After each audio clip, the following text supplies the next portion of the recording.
Chaque jour sur Fréquence Évasion 2, retrouvez votre rendez-vous vivant au naturel. Votre santé et celle de vos proches vous préoccupent? Retrouvez-nous sur Fréquence Évasion pour découvrir qu'il est possible de vivre autrement. Rester en bonne santé n'est plus un mystère. Nous parlons des médecines alternatives, du végétarisme et les bienfaits des produits biologiques. Tous les sujets pour vivre sainement sont abordés dans Vivons au naturel sur Fréquence Évasion 2.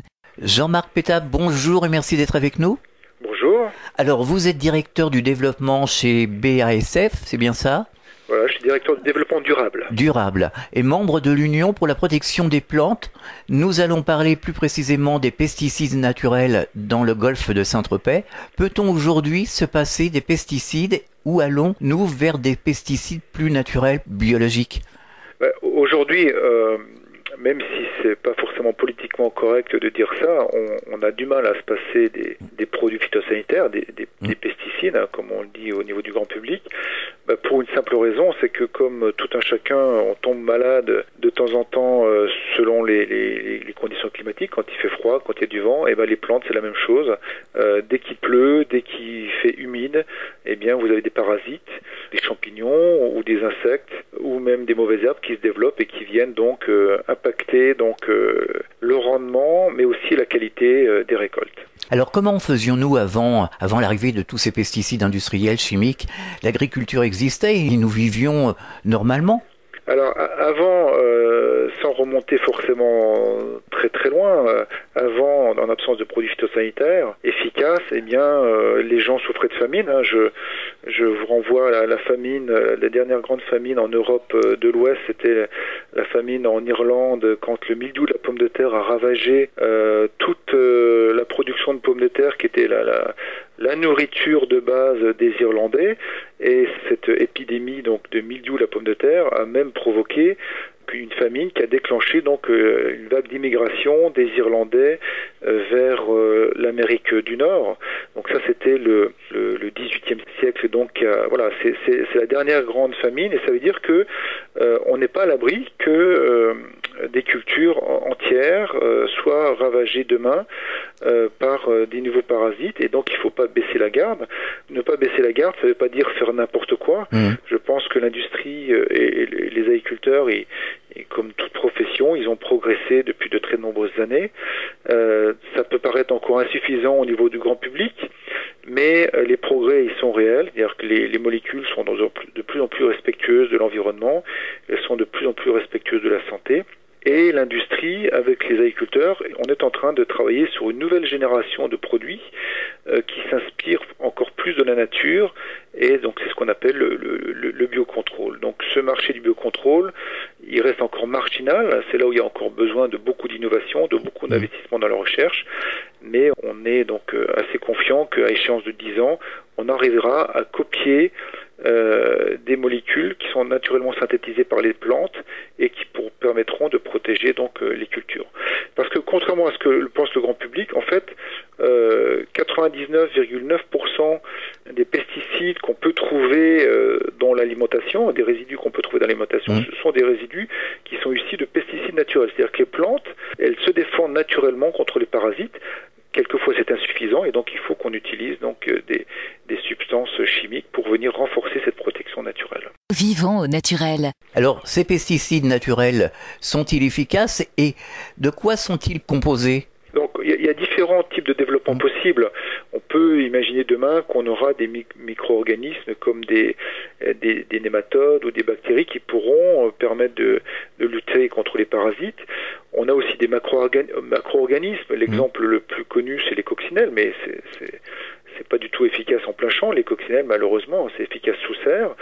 Et puis, on a également à côté de ça des technologies comme celles que BASF commercialise maintenant depuis 25 ans, qui sont les phéromones sexuels, donc c'est une méthode de lutte qu'on appelle la confusion sexuelle, qui vise, pour certains parasites, à copier les phéromones qui sont naturellement synthétisés par les femelles papillons parasites pour attirer les mâles et pour se reproduire, elles produisent des phéromones, et donc toute la stratégie c'est de diffuser dans la vigne ou de diffuser dans le verger des phéromones qui font que le mâle il ne retrouve plus la femelle tellement il y a de phéromones autour de lui, il est incapable de trouver la femelle et donc de la féconder, de produire des œufs qui vont venir abîmer les fruits ou les grappes de raisin.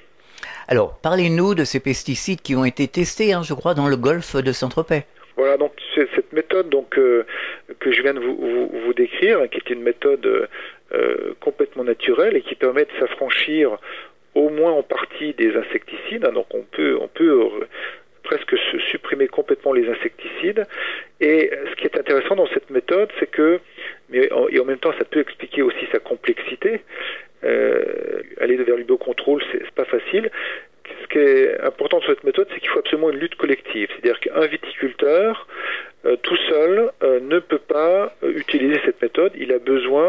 Cette méthode, elle a besoin d'être utilisée sur un îlot de plusieurs parcelles de vignes. Donc ça oblige souvent, comme les parcelles sont petites, que des viticulteurs s'associent entre eux pour pouvoir donc accrocher dans les vignes des diffuseurs, et ces diffuseurs, ils vont libérer pendant toute la saison, c'est-à-dire depuis le mois d'avril jusqu'au mois de juillet, cette phéromone qui va donc empêcher la femelle d'être fécondée par le mâle. De cette fécondation, normalement, sortent des œufs, et de ces œufs sortent des larves, et ce sont ces larves qui viennent percer les grains de raisin et provoquer l'entrée de champignons qui viennent faire pourrir la grappe de raisin. Et donc avec cette méthode, on empêche cette fécondation de se faire et le grain de raisin est indemne. Vivons au naturel. Réactualisez régulièrement toutes vos applications iPhone et Android sur les sites de Fréquence Évasion Radio et Monte Carlo Azur. fréquenceévasion.com, fréquenceévasion2.com et montecarloazur.com. Fréquence Évasion. Fréquence Évasion. Sur Fréquence Évasion, vivons au naturel. Et on obtient de bons résultats. On obtient de bons résultats. Donc c'est une méthode qui est aussi dépendante des conditions climatiques. Donc il faut absolument que les viticulteurs surveillent quand même l'efficacité de cette méthode. Donc non seulement c'est une méthode qui nécessite un engagement collectif, mais c'est aussi une méthode qui nécessite un suivi vraiment renforcé pour être sûr que cette méthode marche jusqu'au bout. Souvent les viticulteurs, quand ils se lancent dans cette méthode, c'est qu'ils sont bien sûr à la recherche de méthodes nouvelles, mais aussi ils sont attachés à recréer du lien social. Voilà, donc c'est aussi, sans le vouloir, c'est aussi une méthode qui participe à recréer du lien social entre les viticulteurs qui souvent ont leurs propres occupations. Là, ils sont obligés de s'associer avec leurs collègues de plusieurs villages, et voilà, c'est toujours très valorisant. Et pour le moment, on est encore un peu dans l'étude. Alors, c'est une méthode qui est effectivement utilisée au niveau français sur 40 000 hectares, alors que les surfaces de vignes en France, elles sont à 800 000 hectares. Donc, c'est une technique qui doit progresser dans l'avenir, mais qui nécessite beaucoup de pédagogie et aussi beaucoup de soutien des consommateurs. C'est-à-dire, comme on est souvent... Et le monde agricole, il est blessé par les attaques injustes qu'il subit quelquefois dans le grand public, et je pense qu'il a besoin du soutien du grand public pour être valorisé dans ces démarches de progrès.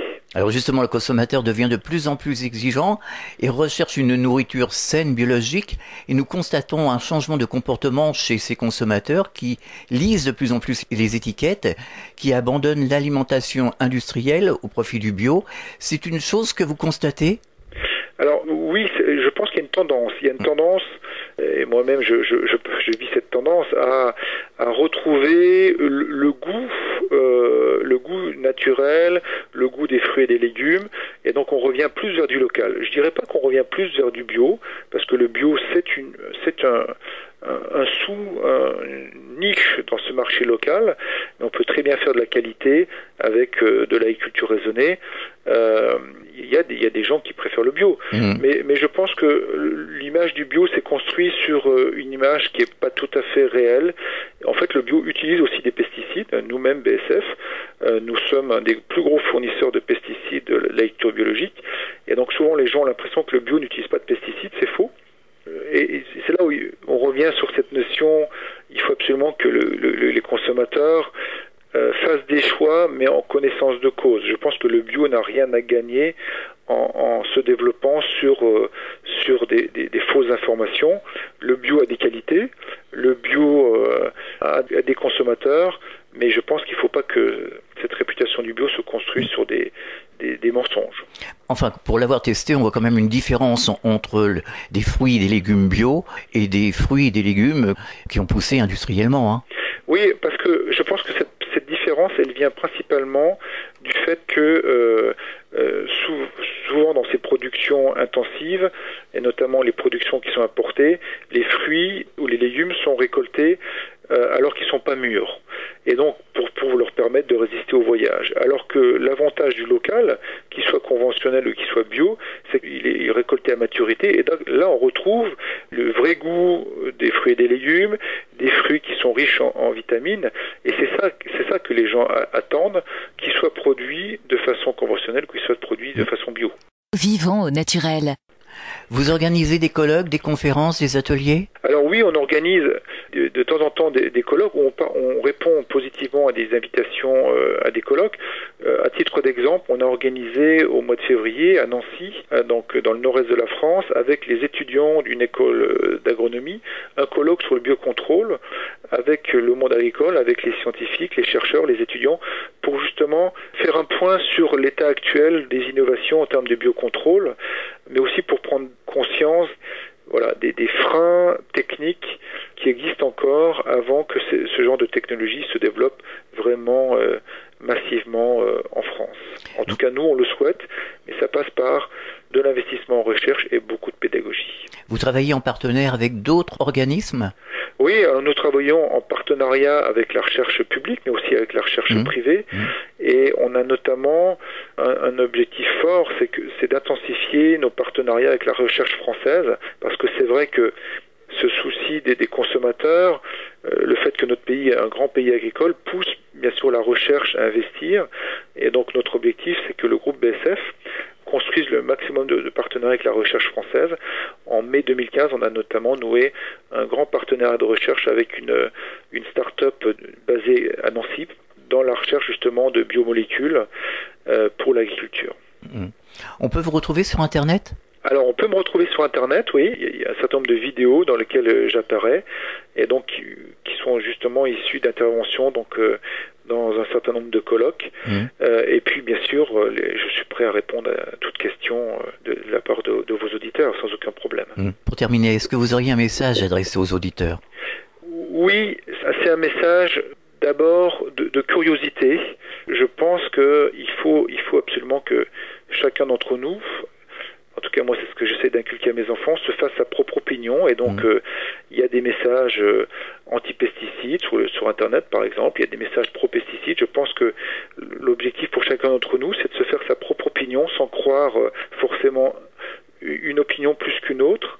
Donc mon premier message, c'est la curiosité, et mon deuxième message, c'est l'indulgence et l'encouragement vis-à-vis du monde agricole. Contrairement à ce qui est dit quelquefois, le monde agricole, il a le souci de servir des produits de qualité auprès des consommateurs, et c'est quelquefois complexe, ça nécessite des encouragements dans son acte d'achat. Que ce soit en supermarché ou que ce soit sur les marchés, il faut acheter le plus possible local et français. D'accord. Merci Jean-Marc Pétat, et à très bientôt, et bonne chance pour la suite en tout cas. Merci beaucoup. Au revoir. Au revoir. Sur Fréquence Évasion, vivons au naturel. Fréquence Évasion.